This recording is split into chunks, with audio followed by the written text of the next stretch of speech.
welcome back to episode 3 of the Brisbane Esports podcast. Today we are talking about misconceptions about esports and the esports titles. We have Mike and Dylan here back with us today to talk about their research and possible misconceptions that people might have with esports. So Mike and Dylan, what do you study? So we're both studying a Master of Philosophy, which is just a really fancy term for research masters. So basically the difference is in that in a coursework masters, you go to lectures, they give you content, you have to learn it, and then you take an exam at the end, or write assignments or whatever. In a research degree, instead of having those deliverables as far as assignments and exams, you literally just do research on a topic of your choosing with a thesis at the end. Which is much more collaborative, and we work quite closely with the supervisor. So that's what we're both doing at the moment, and the topics that we're doing. So I'm looking at the determinants of success in esports. So what is it that makes somebody successful? Is it how healthy they are? Is it whether or not they've got social support? Is it the psychological skills that they have? And do those things play into making you a stronger or less strong esports competitor? So Dylan, you also study a Masters of Research. You're researching a different topic? We're both researching under the broad stroke, the determinants of success, but I'm looking more at the psychological determinants of success. More specifically, I want to understand our esports athletes who are more mentally tough and who deal with stress better, performing better. Because what we've found in traditional sports is that more mentally tough athletes and athletes that deal with stress better perform better more of the time. And so my research will have kind of two outcomes depending on what we find. One is that we can compare them to traditional sports athletes from a psychological perspective and say when these guys are competing in their video game, they are under the same stress and performing against the same stress and with the same levels of mental toughness as traditional sport athletes or not. And I want to contribute to that kind of overall debate. Is esports a sport? So you guys are currently conducting surveys. Do you need, what's the criteria for filling out your surveys?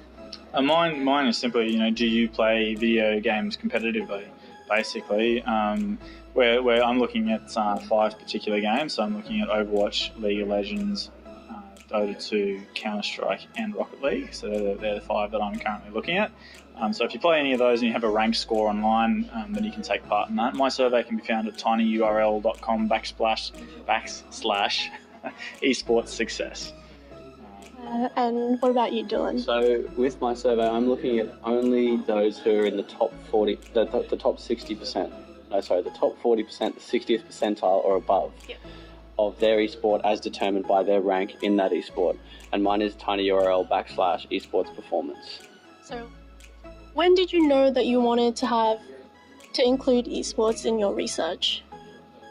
Oh, well, that was probably around the same time as when we got the esports program started. I've always been interested in success from a psychological level. I remember I was reading an article way back when I was in high school, and it was saying that the difference between Roger Federer, who was the then #1 tennis player in the world, and number 100, whom we'll never hear of or never remember, physically, is almost nothing. They were just as fast over 10 meters, they were just as strong, they served just as fast. So that meant the thing that differentiated their success was what was happening in their head. Yeah. And so that just turned light bulbs on for me. I was like, I really want to understand that. There's something there. And then through starting the esports program, I got to combine that with my love of video gaming. I was like, well, now, because there isn't much sports psychology research on esports, I can be one of the first, if not the first, to produce some of these papers and find out what it is that makes them successful from a psychological perspective. Yeah, that's amazing. And what about you, Mike? Sorry, can you repeat the question? So when did you, decide that you wanted to include esports in your research? Look, I think it kind of started from the beginning. Actually, like kind of Dylan alluded to, it wasn't so much a decision around, I want to chase esports research from the word go. We kind of actually fell into it a little bit.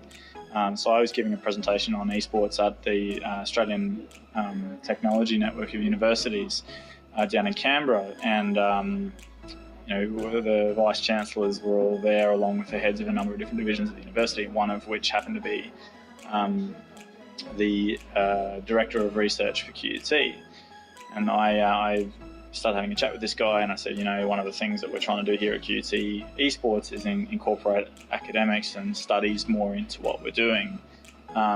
Is this something we could further discuss? And he got all very excited and said, yeah, sure, this is something we could definitely discuss. And we had a meeting in his office, and I walked in, and he brought in Remco Polman, who's the head of the Exercise and Nutrition Science School. I thought, this is terrific. We're going to get some new research on what performance looks like in esports. And I hadn't really realised that their plan was in fact to get me to do the research. I was kind of expecting this to be, we'll talk to Remco and have a chat about how his academics might be able to help. And I actually left the office, almost signed up to an MPhil. So that was quite funny, because initially both Dylan and I had applied to get into the Honours of Psychology course, and we're going on our way to becoming a sports psychologist. So we kind of got taken a little left field, but I couldn't be happier. That's amazing. So, yeah, that's great.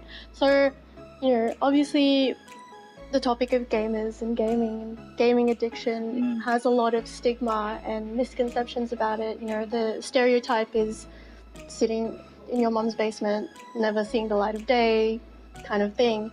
But as the esports program grew, it became very obvious that was the opposite. What are your thoughts on kind of battling the stigma around gaming and professional gamers? Yeah, look, it's a tricky question because internet gaming disorder, as proposed by the World Health Organization, and for the fact is, it's also a preliminary new diagnosis in the DSM-5, which is the same diagnostic manual that all of psychologists use to diagnose everything from depression through to things like ADHD or ADD. I think the thing with internet gaming disorder is that at the moment the research is still fairly new, and that the purpose of a diagnosis is to be able to give all practitioners kind of an equal playing field for people to treat these various different disorders. At the moment, it isn't my primary field of research, but I'm not aware of any new treatments that exist for gaming disorder. So I think we're in this really interesting place at the moment where if we decide to categorise people by this disorder, then we risk doing what happened with ADHD and ADD, where we had a massive overdiagnosis. Yeah. And there were lots of people who potentially met some of the symptoms, but not all of them, who were suddenly been given drugs like Ritalin and dexamphetamine or whatever it's called, to kind of combat this disorder. And I think we have to be very, very careful because it's still a very new field. In saying that, however, I don't think it's all doom and gloom, and I think that if you have someone who you know, or your kid, or a friend, or whatever, that plays a lot of video games, it doesn't necessarily mean that they're addicted. When we started this facility, we opened the doors and we had lots of discussions around how we were going to help make sure that people didn't overspend time on the computers. What if they spent too much time in the arena? And it was to our surprise, actually, that when we opened the doors, people initially would come in and play, and they would make friends, and they didn't spend anywhere near as long on the machines as what we thought they would. Yeah. And in fact, by the a few weeks after we'd opened, we discovered that people were coming in primarily to actually hang out with friends, as opposed to play video games, which we thought was quite interesting. So there are definitely elements of video gaming that bring people together and do the opposite of what many of the stigmas suggest about gaming and esports. So adding on to that, obviously there has been some cases where some people have stayed a little too long in the arena and skipped meals by accident because they're too caught up in a game of Dota or anything. What are some steps that you guys have come up with to help monitor people's time on the computers? For example, like reminding them to take breaks and stuff. But how do you, go about doing that? I think the main way we've targeted people developing an unhealthy relationship with video gaming is by, when we first opened that room, Mike and I made a really big effort to set a culture that was healthy, inclusive, and a really warm, happy culture. Yeah. And so we don't necessarily need to have rules and timings that you will not spend more than 8 hours and 51 minutes on the machine, because it's the community has developed such that if you are there doing that, someone's going to tap you on the shoulder and go, hey dude, we're going to get lunch. Do you want to come and have lunch with us? Or we're going to go to the vending machine or the corner store. Do you want to come and join us? Or, you know, we're training now, so you should hop in and train with us. And then when training finishes, we're all going to go grab dinner in the city. Yeah. I think the reason we chose that approach was we really wanted the community to develop its own sense of identity. We didn't want to put too many rules and regulations and barriers to that community forming, because at the moment, esports is just a community. Yeah. And so that's really how we targeted that problem. Yeah, that's great. And also, you know, there's a really big, I guess, family atmosphere happening within the arena. It's really obvious because I've made a lot of friends here, and I'm sure a lot of people have the same story.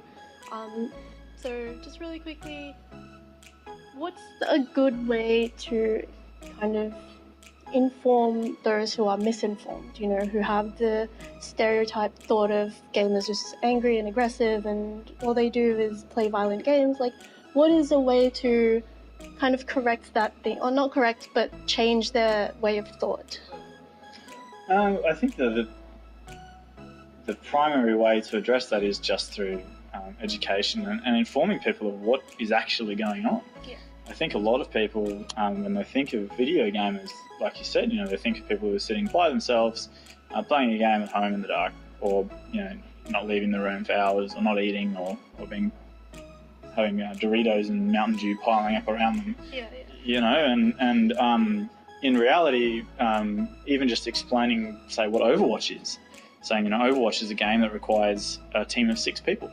So you need to have 6 people who all communicate and work together to achieve a common goal.